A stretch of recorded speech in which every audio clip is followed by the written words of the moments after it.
Castrapo. Sí, meu neno, falan castrapo. Son señoras da vila, falan bruando. Chaman os seus meniños cun berro estrano. Empregan unha lingua de xeitos raros deprendida na escola, nos vellos pazos na botica, no cine e no igresario.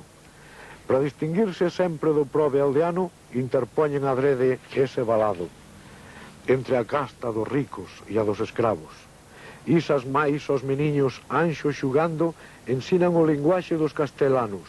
Esmaiolado prove con erros tantos que un burgalés chorara se ouvir falalo.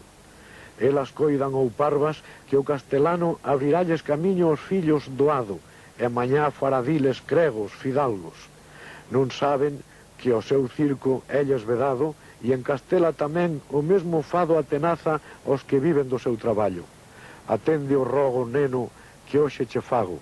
Non cambie o galego polo castrapo. A de prende linguaxes 2, 3 ou 4, inglés, ruso, francés e castelano, pro en de xamais renegues do idioma patrio.